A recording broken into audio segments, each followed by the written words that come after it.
Hello, my dear students. Welcome back to channel. My new video. My name is Ahmed from A1 coaching. बेटा आज हम लोग start करेंगे अपना controlling chapter. उसको 10 मिनट के अंदर कंप्लीट करेंगे। आज ही आपको मार्केटिंग मिक्स और कंज्यूमर प्रोटेक्शन का भी वन शॉट मिलेगा और आपका पूरा सिलेबस कंप्लीट रहेगा आज से। और कल से मैं इंपॉर्टेंट क्वेश्चन की आप लोगों के लिए एक बेहतरीन स्ट्रेटजी, बेहतरीन स्कीम सब लेके आने वाला हूँ। कल से आपको डेली बेसिस पे 5-5 वीडियो एटलीस्ट मिल रही होंगी और आपका बेहतरीन तरीके से हम लोग रिवीजन करेंगे कॉमर्शियल स्टडीज़ का। चलो जल्दी स्टार्ट करते हैं और इसको कंप्लीट करते हैं। हाँ तो बेटा सबसे पहले जो हमें पढ़ना है इस चैप्टर में, उस चैप्टर का तो वो है कंट्रोलिंग की मीनिंग। ठीक है, तो कंट्रोलिंग का मतलब क्या होता है? नॉर्मली आप लोग कंट्रोलिंग का मतलब समझते हो किसी भी चीज़ को कंट्रोल करना। यहाँ पर कंट्रोलिंग का मतलब देखो क्या होता है कि कंट्रोल करना नहीं है। कंट्रोलिंग का मतलब होता है यहाँ पर कि कंपेयर करना। जैसे मान लो आपने कभी ना कभी कोई ना कोई प्लान बनाए होंगे। क्या बनाए होंगे बेटा? प्लान बनाया ही होगा, हाँ कि ना? जी सर बिल्कुल बनाया होगा। जब आप लोग प्लान बनाओगे तो आपने जैसे मान लो प्लानिंग करी थी सबसे पहले कि मैं 95% बोर्ड एग्ज़ाम में लेके आऊँगा। ये क्या आपकी प्लानिंग है? ठीक। अब आपने फिर ऑर्गेनाइजिंग करी, फिर आपने स्टाफिंग करी, फिर डायरेक्टिंग करी, फिर आपने कंट्रोलिंग करी। ये सारी चीज़ें आप लोगों ने करी। ठीक है, अब लास्ट में जब आप कंट्रोलिंग में जाते हो तो कंट्रोलिंग का मतलब होता है कि आपने जो गोल अपना प्लान किया था 95% का, तो उसमें कितना डिफरेंस है। क्या आपने उसको अचीव कर लिया? क्या आप उसको एग्जीक्यूट करके क्या आपका 95% ही बोर्ड में आए हैं? क्या आपका उससे ज़्यादा आया है या फिर आपका 85% आया है? भाई आप 10% से चूक गए। तो मतलब कंट्रोलिंग का मतलब होता है कि जो भी आपने प्लान किया था उससे अपना क्या करना, कंपेयर करना, स्ट्रेटजी बनाना कि देखना कि वहाँ पे क्या कंडीशन थी और आप कहाँ तक पहुँचे हैं। इसी को हम लोग क्या बोलते हैं? कंट्रोलिंग। तो क्या लिखा है? कंट्रोलिंग में be defined as the process through which managers assure that, जहाँ पर मैनेजर एश्योर करता है that the activities and results are in conformity with the plan activities and result. जो भी आपने प्लान किया था उसके अकॉर्डिंग आपको रिजल्ट मिला है या फिर नहीं मिला है। यही क्या होता है बेटा? कंट्रोलिंग होता है। क्लियर है? समझ में आया? ठीक है, अब देखो आगे क्या है। इसके बाद जो बेटा है आपका टॉपिक में नेचर ऑफ कंट्रोलिंग, जो कि आपके सिलेबस का पार्ट है नहीं, तो खुशी खुशी इसको हम लोग करते हैं कट, जिसमें आपको आता है बहुत ज़्यादा मज़ा। आता है कि नहीं आता है? जी सर आता है। चलो अब एक टॉपिक है अगला इसमें, इम्पॉर्टेंस ऑफ कंट्रोलिंग। तो अब इम्पॉर्टेंस देखते हैं जल्दी से फटाफट कि कंट्रोलिंग की इम्पॉर्टेंस क्या क्या होती है। सबसे पहला है बेटा achievement of organisational goal.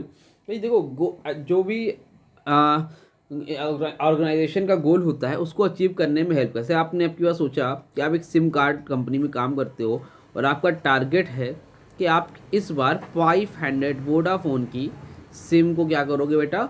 Sold करोगे। ठीक है, तो अचीवमेंट और ऑर्गेनाइजेशनल गोल।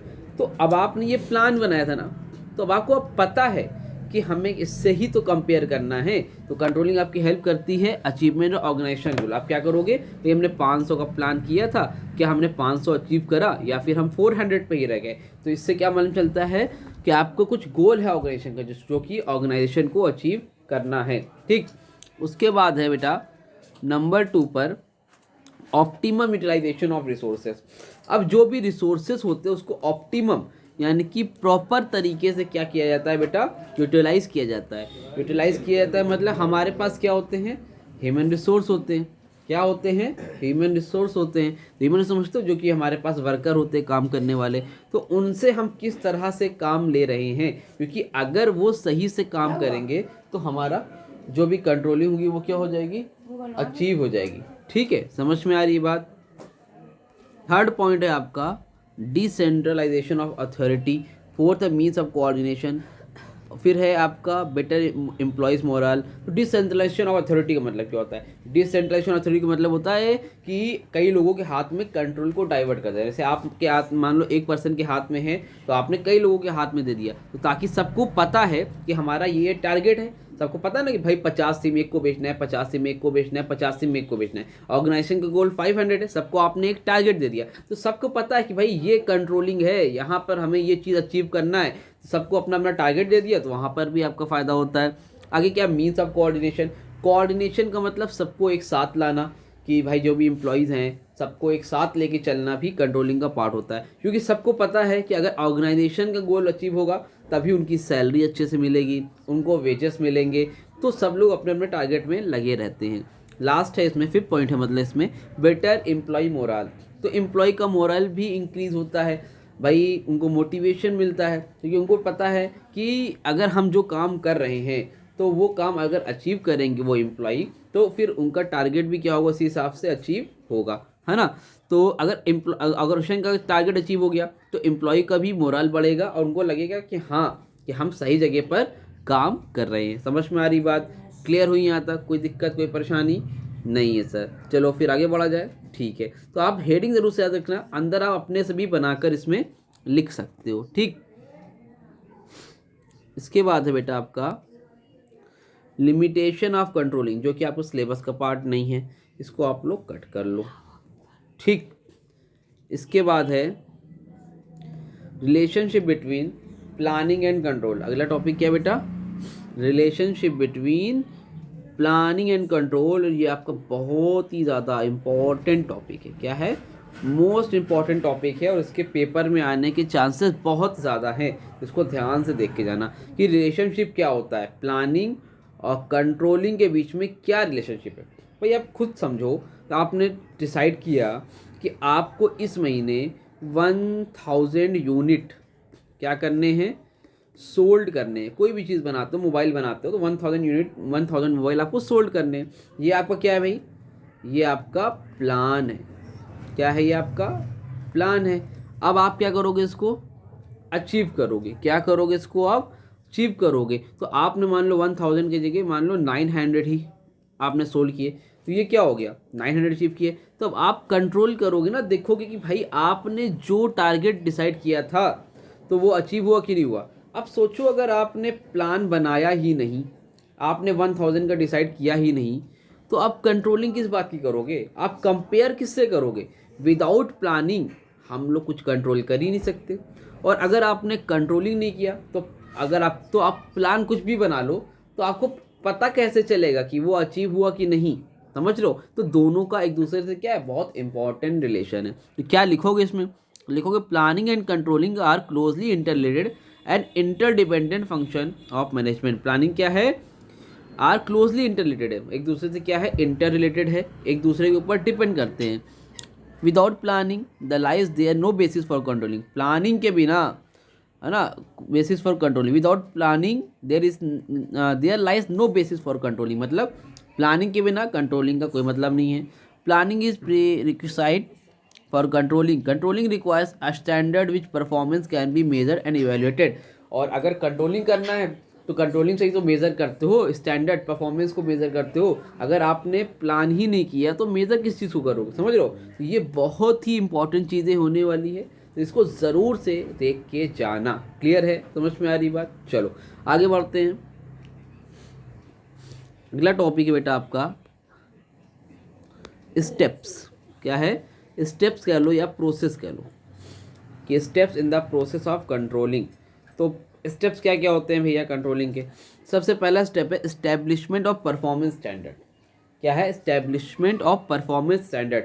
मतलब देखो, एक चीज़ तो पहले समझो, स्टेप्स बहुत ज़्यादा इंपॉर्टेंट है, चाहे वो प्लानिंग का हो, चाहे वो ऑर्गेनाइजिंग का हो, डायरेक्टिंग का हो, डायरेक्टिंग में तो है नहीं, कंट्रोलिंग का हो, या फिर स्टाफिंग का हो। तो एक स्टेप तो ज़रूर से आएगा चारों में से। ठीक, तो इसको ज़रूर से देखो।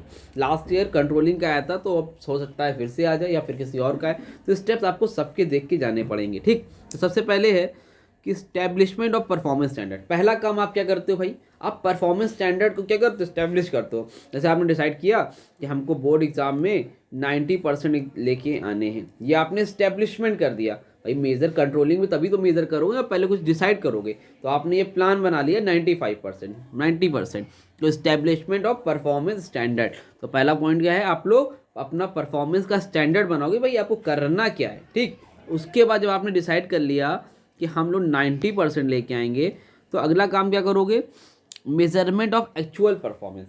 भाई आप 90% डिसाइड किया था आप लेके आना है, अब आप मान लो लेके आए 85%। ठीक, तो अभी आप मेज़र करोगे कि एक्चुअल परफॉर्मेंस आई कितनी। जी मैंने 90 सोची थी, लेकिन मेरी आई कितनी 85 आई, समझ रहे हो। तो मेजरमेंट ऑफ एक्चुअल परफॉर्मेंस, पहले जो डिसाइड किया वो हो गया, फिर आपने मेज़र किया कि अभी कितना आया, ठीक है सर, मेज़र कर लिया। अब मेज़र करने के बाद अब क्या करोगे, मेज़र कहाँ चला गया, एक सेकेंड रुकना बस, आप ये है यहाँ पर है, ठीक है। क्या है, comparison of actual performance and standard, मतलब जब आपने मेज़र कर लिया तो मेज़र करने के बाद क्या करोगे बेटा, आप कंपेयर करोगे, कंपैरिजन करोगे कि जो भी एक्चुअल परफॉर्मेंस स्टैंडर्ड, जो भी आपने स्टैंडर्ड सेट किए थे, भाई आपने 90% का स्टैंडर्ड सेट किया था, आपको मिला कितना 85%, तो दोनों के बीच में क्या करोगे, कंपैरिजन करोगे, देखोगे भाई कि हाँ क्या डिफरेंस रह गया। अब जब आपने कंपैरिजन कर लिया तो कंपैरिजन करने के बाद बेटा आप एनालाइज करोगे, क्या करोगे, एनालाइजिंग, ठीक है, डेविएशन, कि ऐसा क्या प्रॉब्लम हो गई कि हमने 90% सोचा था और 85% आया, तो उसको एनालाइज करोगे सारी चीज़ों को, ठीक है। और जब एनालाइज कर लोगे तो उसमें दो चीज़ें दे रखी है, एक है क्रिटिकल पॉइंट कंट्रोल और दूसरा है control by exception. Critical point control का मतलब ये होता है कि अकॉर्डिंग टू दिस प्रिंसिपल, दो प्रिंसिपल है जिसके बेसिस पे आप मेजर करोगे डेविएशन को कि क्या प्रॉब्लम्स थी। तो according to this principle control should focus on key result area, इसको बोलते हैं KRA, मतलब की रिजल्ट एरिया, जो मेन काम है उस पर फोकस करो, सब पे फोकस करने की आपको ज़रूरत नहीं है, which are critical to the success of organisation, जो कि इंपॉर्टेंट है। अगर आप हर जगह फोकस करते रहोगे तो फिर आपको दिक्कत हो जाएगी, तो आप की एरियाज पे फोकस करो। और नंबर 2 है control by exception. Control by exception का मतलब ये होता है कि अगर मान लो आपके एम्प्लॉयज़ में 100 पीपल हैं और 5 सही से काम नहीं कर रहे हैं, तो आप उस 5 पे फोकस करो, आपको पूरे लोगों पे फोकस करने की ज़रूरत वहाँ पर नहीं है। अगर आप सारी चीज़ों पे ध्यान दोगे, अगर आप हर चीज़ पे ध्यान दोगे तो वहाँ पर आपको क्या हो जाएगा, फोकस हट जाएगा और फिर सबको कंट्रोल करने के चक्कर में आप जो मेन पॉइंट है वो आप कंट्रोल नहीं कर पाओगे। और 5वां पॉइंट है टेकिंग करेक्टिव एक्शन। भाई आपने एनालाइज कर लिया, एनालाइज करने के बाद लोगे आप टेकिंग करेक्टिव एक्शन, कि ताकि जो मिस्टेक्स हुई उसको हम लोग क्या कर लें, सुधार कर लें और आगे से गलती ना होने पाए। क्लियर हो रहा है, समझ में आ रही बात जी सर। आगे है अगला पॉइंट हमारा जो कि है मैनेजमेंट बाय एक्सेप्शन।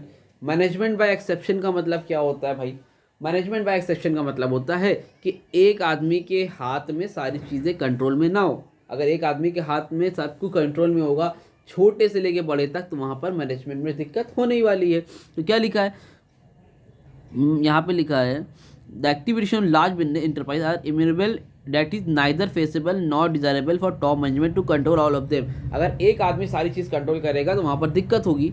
यहाँ पर लिखा है, देखो यहाँ से देखो, मैनेजमेंट बाय एक्सेप्शन में be defined as for system of identification and communication that signals a manager when is attention needed and remains silent when it is not needed, ठीक है। it is that manager every level should confine their attention it is only critical and exceptional deviation from planned result relevant at their level। तो बोल रहे जो main point है, की point है, सिर्फ उस पर ही ध्यान देना चाहिए, पूरी जगह इनको ध्यान देने की ज़रूरत नहीं है। और मैनेजमेंट बाय एक्सेप्शन की सिर्फ और सिर्फ मीनिंग है, और ये आपको 1 से 2 नंबर में एग्ज़ाम में देखने को मिल सकती है। क्लियर है। और लास्ट टॉपिक बेटा इसमें आपका span of control. Span of control I think directing में भी था कि नहीं था, याद नहीं मुझे, बट अब है तो इसको देख लो। और ये बहुत इंपॉर्टेंट टॉपिक है, पिछली बार भी बोर्ड एग्जाम में 2 मार्क्स में आया था। स्पैन ऑफ कंट्रोल का मतलब क्या होता है, स्पैन ऑफ कंट्रोल का मतलब समझ लो, ये आपका है एक आदमी है, मान लो ये है मैनेजर है, इसका नाम है मिस्टर ए, ठीक। और इसके अंडर में 1 2 3 4 5 6 7 8, ये 8 लोग हैं। तो जो भी प्रॉब्लम होती है, जो भी डॉक्यूमेंट सबमिट करना होता है, चाहे ये हो चाहे ये हो चाहे ये हो चाहे ये हो चाहे ये हो, कोई भी हो, डायरेक्टली रिपोर्ट किसको करते, एक आदमी को। तो जब एक आदमी को जितने लोग, एक मैनेजर के अंडर में जितने लोग उसके सबऑर्डिनेट हैं, एक मैनेजर के अंडर में जितने भी सबऑर्डिनेट हैं, उसी को हम लोग क्या बोलते हैं, स्पैन ऑफ कंट्रोल। एक लोगों के कंट्रोल में क्या कितनी चीज़ें हैं, कितनी पावर, उसको हम लोग क्या बोलते हैं, स्पैन ऑफ कंट्रोल। लिखा है देखो, span of control means the number of subordinates that report directly to one manager. मतलब जितने भी नंबर ऑफ सबऑर्डिनेट्स हैं जो डायरेक्टली वन मैनेजर को जो रिपोर्ट करते हैं उसी को हम लोग क्या बोलते हैं बेटा, स्पैन ऑफ कंट्रोल। समझ में आई बात, क्लियर हुई। यहीं से आपका चैप्टर भी हो गया कंप्लीट, बाकी चीज़ आप सिलेबस में है नहीं। स्पैन ऑफ कंट्रोल का सिर्फ और सिर्फ मीनिंग है। उम्मीद करता हूँ आपको समझ में आया होगा। बचा है बेटा आपका 2 चैप्टर, मार्केटिंग मिक्स और कंज्यूमर प्रोडक्शन, जो कि आज रात तक आपको मिल जाएगा और वो भी आपका कंप्लीट हो जाएगा। ठीक है, तो कल से हम लोग बेहतरीन सीरीज स्टार्ट करने वाले हैं। चैनल पे जुड़े रहना, जो भी अपने जान पहचान के लोग हैं उनको भी बता देना। ठीक है, तो मिलते हैं न्यू वीडियो में, तब तक के लिए थैंक यू सो मच।